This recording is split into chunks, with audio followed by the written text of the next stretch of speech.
नमस्कार बच्चों, आपका स्वागत है आपके अपने YouTube channel AK study point में। बच्चों, आज इस क्लास में हम लेंस का सूत्र और जो रेखीय आवर्धन होता है इसका सूत्र जानेंगे। बच्चों, इससे पहले वाली जो क्लास हुई है उसमें आपको लेंस का चिन्ह परिपाटी नियम बताया गया है। यदि आपको लेंस का चिन्ह परिपाटी नियम नहीं पता है तो बच्चों आपको सवाल करने में बहुत ही कठिनाई होगी। यदि आपने अभी तक हमारी वो क्लास नहीं की है तो सबसे पहले आप उस क्लास को कीजिए। उसके बाद यहाँ से आप लेंस सूत्र को क्लियर कीजिए। उसके बाद आपको लेंस से संबंधित जो भी सवाल आपको मिलेंगे बहुत ही अच्छे से, बहुत ही सरलतापूर्वक सॉल्व कर लेंगे। तो बच्चों, आगे बढ़ने से पहले आपसे छोटी सी रिक्वेस्ट है, यदि आपको हमारी वीडियो पसंद आए तो वीडियो को लाइक, शेयर और चैनल को सब्सक्राइब जरूर कीजिए। आइए बच्चों, देखते हैं हमारी हेडिंग क्या होगी। तो बच्चों, यहाँ पे हम हेडिंग डालेंगे लेंस और आवर्धन। क्या बच्चों? लेंस और आवर्धन, लेंस और आवर्धन का सूत्र। ठीक है, आवर्धन। ठीक है, लेंस और आवर्धन का सूत्र। तो बच्चों, यहाँ पे हम लेंस का भी सूत्र जानेंगे और आवर्धन का भी सूत्र जानेंगे। तो बच्चों, यहाँ पे सबसे पहले हम जानते हैं लेंस सूत्र। तो बच्चों, यहाँ पे हम लोग हेडिंग डालेंगे लेंस सूत्र। तो बच्चों, यहाँ पे लेंस सूत्र क्या होता है आइए समझते हैं, इसकी परिभाषा समझते हैं। बात समझ में आई? तो यहाँ पे बच्चों आप ज़रा ध्यान देना। इससे पहले आपको बोर्ड एग्जाम में ये बताना होता था, इसका निगमन करना होता था कि लेंस सूत्र क्या होगा। तो बच्चों, अब आपके बोर्ड एग्जाम में लेंस सूत्र का निगमन नहीं पूछता, लेकिन इस पे आधारित आपसे प्रश्न जरूर पूछते हैं, जो कि आपके बोर्ड एग्जाम के लिए ही बहुत ही महत्वपूर्ण है। तो बच्चों, यहाँ पे इसकी परिभाषा लिखेंगे। क्या लिखेंगे? यदि स्मॉल एफ फोकस दूरी का लेंस। क्या बच्चों? बात समझा? स्मॉल एफ फोकस दूरी का क्या है बच्चों? लेंस है। यू दूरी पर, ठीक है, यू दूरी पर, स्मॉल यू दूरी पर रखी वस्तु का, ठीक है बच्चों, वस्तु का प्रतिबिंब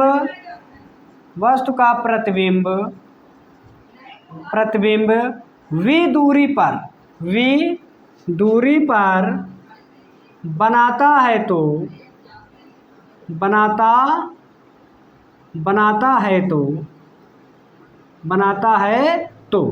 बच्चों, यहाँ पे परिभाषा क्या कह रहा है? कोई लेंस हमारा है, यदि उस लेंस की जो फोकस दूरी है स्मॉल एफ है और उसके सामने स्मॉल यू दूरी पर कोई क्या रखी गई है बच्चों? वस्तु रखी गई है, और इस वस्तु का जो प्रतिबिंब बनेगा वो वी दूरी पर बनता है, तब क्या होगा बच्चों? यहाँ पे देखो जरा, यू वी तथा एफ में संबंध। तो बच्चों, इसमें क्या संबंध होता है जरा समझना।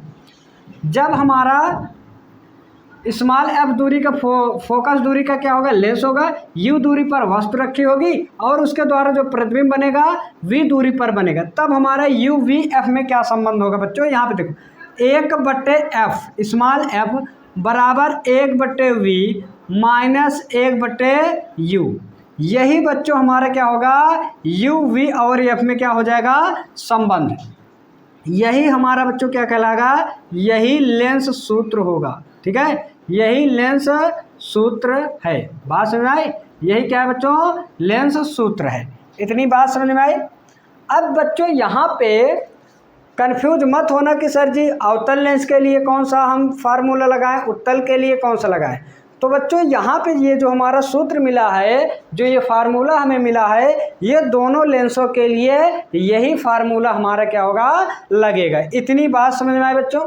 अब आइए देखते हैं आवर्धन। क्या देखेंगे बच्चों? आवर्धन। हेडिंग डालेंगे आवर्धन। अब इसकी परिभाषा जरा देखो जरा। प्रतिबिंब की लंबाई। क्या बच्चों? प्रतिबिंब की लंबाई आई। क्या बच्चों? प्रतिबिंब की लंबाई को हम आई से दर्शाते हैं। तथा वस्तु की लंबाई, वस्तु की लंबाई को बच्चों हम ओ से दर्शाते हैं। बात समझ आई? ओ के अनुपात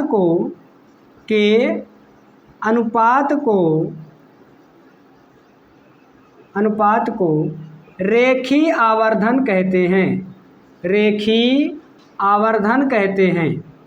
ठीक है, क्या कहते हैं? रेखीय आवर्धन कहते हैं। बात समझ आई? इसे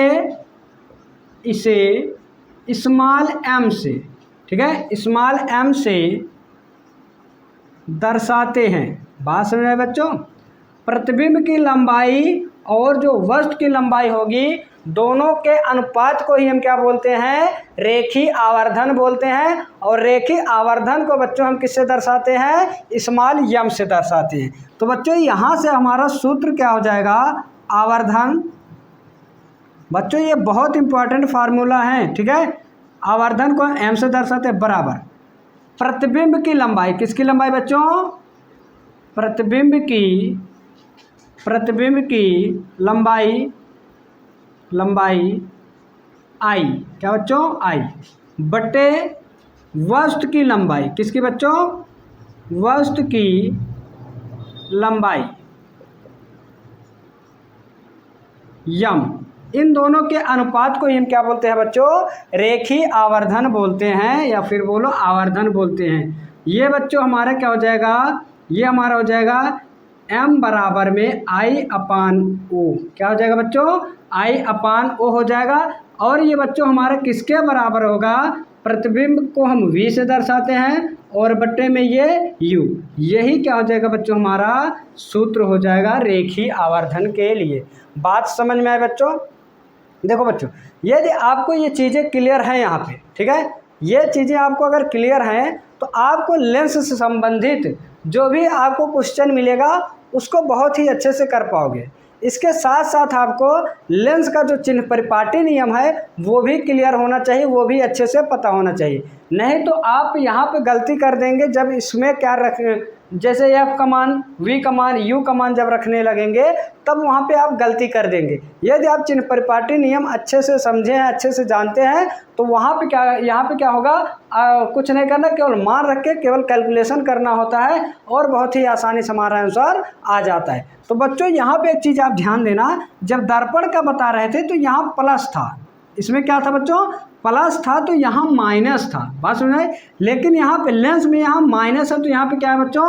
प्लस है। यही इतना अंतर है दर्पण और लेंस में, बस। बात समझ में आए? दोनों का फार्मूला लगभग सेम ही है, केवल अंतर क्या है बच्चों? यहाँ दर्पण में प्लस हो जाता है और यहाँ माइनस हो जाता है। बात समझ में आई? तो बच्चों यदि आप स्क्रीनशॉट करना चाहते हैं तो कर लीजिए।